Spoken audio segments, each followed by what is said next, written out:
Entre as muitas criaturas que o tempo, com sua paciência implacável, reciclou ao longo da história, talvez nenhuma seja tão eternamente presente e tão deliciosamente absurda quanto o bobo.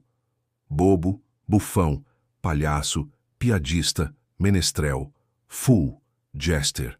Personagem com 1000 nomes e tantas faces quanto máscaras cabem em um baú antigo, ele ri do rei do senhor do povo de si mesmo e, principalmente, do absurdo de estarmos todos aqui cambaleando entre a tragédia e a comédia da existência. Se você acha que o bobo começou ali no castelo medieval, tomando vinho barato, enquanto fazia malabarismos para a nobreza entediada, desengane-se. Os verdadeiros ancestrais dos bobos da corte remontam bem antes disso. O Império Romano estava cheio de atores cômicos, histriões que, com suas caretas e encenações, faziam multidões esquecerem, por um instante, que a vida cotidiana podia ser ainda mais ridícula do que as peças. Talvez porque certos imperadores considerassem perigoso rir dos poderosos.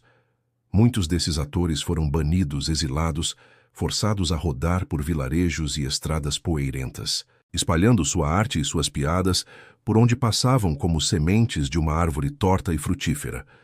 O show não podia parar, apenas encontrar outro palco, improvisado entre tabernas e praças enlameadas.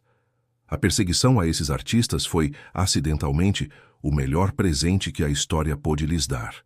Fugindo das grandes cidades, levaram seu talento inquieto através da Europa, influenciando a tradição local dos menestréis, malabaristas e trovadores, todos primos da grande família do humor. Mas fiquemos atentos. Outros reinos já conheciam a graça do bobo bem antes do velho continente.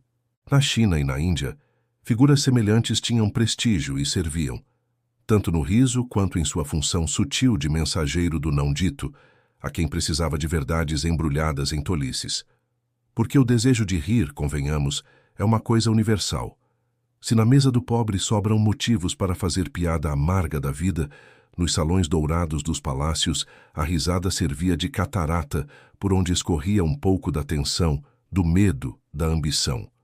Ninguém está a salvo de precisar de um bom bobo. Durante os séculos XII ao XVII, a paisagem da Europa fervilhava com esses profissionais do entretenimento. Menestrel era o termo da vez, palavra nascida do latim ministerialis, servo humilde, o que cura as dores do dia a dia com melodia e sátira. Engana-se quem pensa no menestrel apenas como o tocador de lira gentil. Eram também acrobatas, malabaristas, contadores de histórias, agentes secretos de boatos e notícias fresquinhas, costurando as aldeias umas às outras com novelo de rumores, canções e piadas.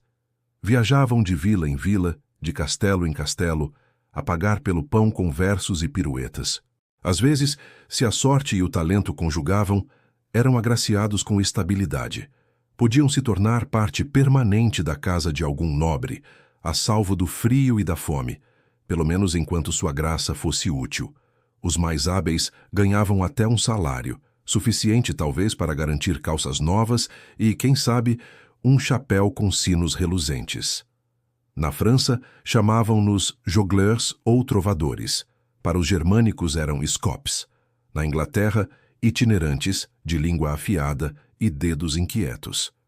Tinham nos bolsos não só baladas e histórias, mas um segredo essencial. Eram os mensageiros do mundo. As notícias, antes de viajarem em folhas impressas, corriam boca a boca, guiadas pela voz desses artistas. Assim, o bobo era tanto o Facebook quanto o canal de boatos da Idade Média, com um paletó multicolorido para dar credibilidade à notícia. O destino social naquele tempo era uma peça sem intervalo. Nascer camponês significava morrer camponês. Nascer ferreiro levaria a uma vida entre martelos. Mas o bobo... o bobo podia vir de qualquer canto. Podia ser um escriba deserdado, um ex-monge expulso do mosteiro por excesso de risos inoportunos, ou simplesmente alguém que, sem ter serventia prática, tinha o dom precioso de fazer rei e pelos sorrirem. Mas não se engane, a bobeira era só fachada. Ser bobo, profissionalmente bobo, era tarefa para os mais astutos. Era preciso memória prodigiosa para decorar poemas épicos, notícias e genealogias reais. Habilidade de improvisação para escapar das armadilhas da política com piadas certeiras. Tato para saber quando desaparecer do salão e quando sorrateiramente deixar uma verdade inconveniente disfarçada de brincadeira. Podia zombar do rei, mas nunca zombar tanto a ponto de ser lembrado ao inventário do carrasco. Existiam tipos de bobos, e quem lida com reis precisa, claro, de rótulos e hierarquias, até para os tolos. Os chamados bobos naturais eram pessoas com deficiências físicas ou mentais consideradas de modo perverso, tocadas por Deus. Anões, corcundas, rostos intensamente feios, detalhes que, graças ao improvável teatro do status, garantiam-lhes abrigo, cama, pão e risadas. Alguns eram acolhidos por casas nobres, outros vagavam sem eira nem beira, jogados ao capricho da caridade ou do escárnio público quando seus serviços perdiam o valor.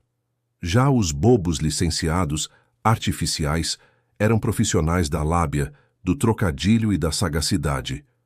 Suas armas, a palavra afiada, o olhar atento e, quando necessário, um sumiço oportuno. Tinham o direito, garantido por tradição e sobrevivência, de dizer o que ninguém mais ousava, mas sempre com uma piscadela, colocando a verdade em meio à gargalhada. Existiam também funções anexas. O bobo mensageiro que ia com o rei às batalhas, encarregado de entregar recados, e quando a notícia era ruim demais para o destinatário, servia de projétil em catapultas improvisadas ou, no mínimo, garantia uma carreira inesperada no campo de batalha. Sim, a profissão tinha seus riscos, às vezes mortais, às vezes só patéticos. No auge de seu prestígio, o bobo era mais do que adereço. Era conselheiro, válvula de escape emocional, sombra da razão em meio à tirania. O privilégio do bobo dava a ele permissão para criticar, sugerir e provocar, sob a máscara da tolice que, para quem sabe observar, é puro senso comum em traje de palhaço. Muitas ideias insanas foram barradas por um sussurro idiota junto ao trono. E, quiçá, tantas outras calamidades nasceram de uma piada infeliz. Vamos às histórias, essas joias incrustadas de exageros e ambições humanas. Disse que, em 1340, quando o rei inglês Eduardo III derrotou a esquadra francesa de Filipe VI, coube ao próprio bobo dar a má notícia ao monarca humilhado. A estratégia? Ironia. Aqueles ingleses covardes, covardes, não tiveram a coragem de pular no mar como seus próprios marinheiros, que afundaram seus navios sozinhos. O rei, rindo amarelo, entendeu. Ninguém mais ousaria falar aquilo. No vestir, o bobo era carnificina cromática. Durante o começo da Idade Média, cabeça raspada, chapéu de burro e mais tarde capas com 3 pontas. Os imortais 3 chifres do chapéu de bobo, todos cravejados de sinos que anunciavam seu andar errante por corredores da corte. Carregavam um marrote ou bugiganga, espécie de cetro irônico, muitas vezes ornamentado com uma cabeça sorridente, miniatura do próprio bobo, como eco do seu duplo. As roupas, sempre de cores gritantes e desencontradas, serviam para anunciar ao mundo que a lógica ali era apenas acessório. Festa sem bobo era pão sem miolo. Era ele quem organizava, comandava e distribuía a doçura do caos durante o período do Natal e similares. O chamado Senhor do Desregramento, espécie de mestre de cerimônias da bagunça, era respeitado, incumbido de transformar 12 dias, ou até 3 meses, de festa em uma maratona de brincadeira e subversão controlada. Além disso, as peças de mamulengos, marionetes, fantoches, tradição que atravessou séculos e fronteiras, frequentemente tinham entre seus atores um bobo ou seu primo menor. Não seria justo ignorar os astros do palco da tolice. Havia bobos com nomes e feitos registrados.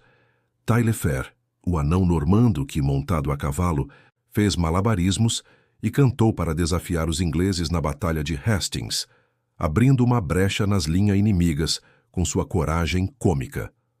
Ou Roland Lefarter, mestre do pum, literalmente, agraciado com terras pelo rei Henrique II por sua destreza singular, dar um pum, um assobio e um salto ao mesmo tempo.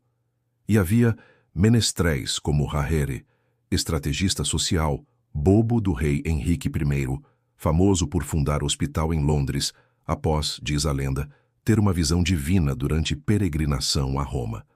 Na China, o insidioso Xianjiangu, apelidado de o que cresce aos poucos, era capaz de persuadir o imperador a baixar impostos em meio à seca. Até a chuva tinha medo de ser taxada, salvando também, dizem, a vida do regente com um sacrifício heróico.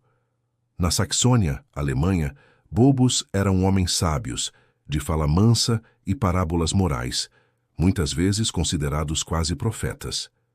E sim, as mulheres também encontraram, em meio ao mundo estreito da Idade Média, abrigo sob o chapéu do bobo.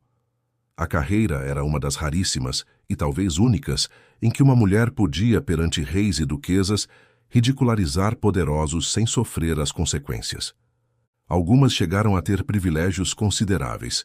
Podiam desfilar com as damas em carruagens, receber vestidos finos, cavalgavam nos salões e, em raros episódios, até entregar cartas de crítica ao próprio rei sob proteção da persona bufônica. Bobos e bobas eram de modo paradoxal pontes, ligando o povo à corte, a razão à insensatez, a verdade bruta ao verniz da etiqueta.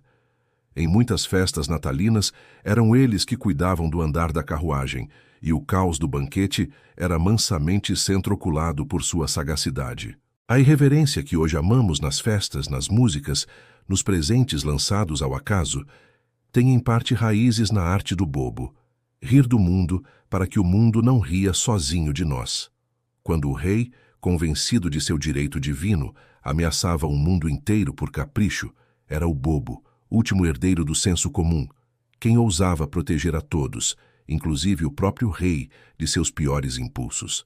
Às vezes, salvava inocentes com uma piada, em outras, apenas adiava o inevitável. Sob a camada dos insultos e provocações, havia sempre um fio de compaixão, lucidez e, claro, ironia.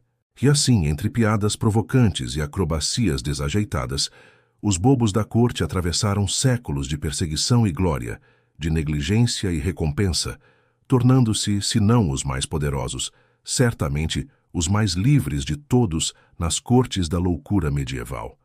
Resta então rir junto, não deles, mas com eles, porque em toda civilização só há esperança enquanto restar boçalidade suficiente para que o bobo possa sussurrar verdades entre risadas.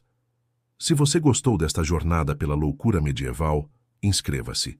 Assim você não perde nosso próximo mergulho na deliciosa e trágica comédia da história humana.